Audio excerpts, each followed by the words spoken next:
ఇక నెయ్యి కల్తీ వ్యవహారంపై సిట్ వెల్లడించిన నిజాలు చూస్తుంటే గత వైసీపీ ప్రభుత్వం ఎంతటి ఘోరానికి ఒడిగట్టిందో అర్థమవుతుందని పూతలపట్టు ఎమ్మెల్యే కలికిరి మురళీమోహన్ తీవ్ర ఆవేదన వ్యక్తం చేశారు. పూతలపట్టు మండలం అయ్యప్పగారిపల్లి గ్రామంలోని శ్రీ వరసిద్ధి వినాయక స్వామి దేవస్థానంలో శుద్ధి కార్యక్రమం నిర్వహించారు. ఈ సందర్భంగా కనీసం పాలు సేకరించకుండానే రసాయనాలతో నెయ్యి తయారు చేసి పవిత్రమైన తిరుమల క్షేత్రానికి సరఫరా చేసిన ఘనత గత వైసీపీ ప్రభుత్వానికి దక్కుతుందని మండిపడ్డారు.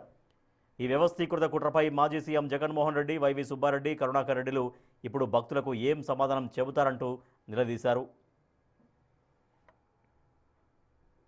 శ్రీవారి ఆలయంలో కల్తీ నెయ్యి వ్యవహారంలో ఈరోజు సిట్ స్పష్టంగా ఛార్జ్షీట్లో నమోదు చేసినటువంటి అంశాలు చూస్తే హిందూ మత విశ్వాసాల మీద వైసీపీ ప్రభుత్వం ఎంతటి కుట్ర చేసిందన్నటువంటి విషయం బట్టబయలవుతోంది.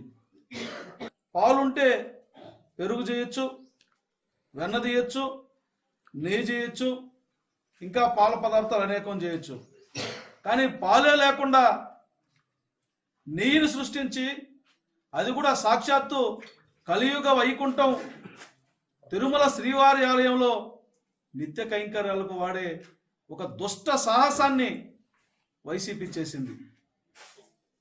కెమికల్స్ను వాడి బోలేబాబా సంస్థకి టెండర్లలో పాల్గొనే హక్కు లేదు, వాళ్ళకు అలాంటి అవకాశం లేదు, నిబంధనల మేరకు వాళ్ళు పాల్గొనడానికి వీల్లేదని చెప్పినా ఆనాటి పాలకులు వైవి సుబ్బారెడ్డి అధ్యక్షతన ఆయన పిఏ చేసిన ఘనకార్యాల కారణంగా ఈరోజు కోట్లాది మంది హిందువుల మనోభావాల్ని దెబ్బతీయడం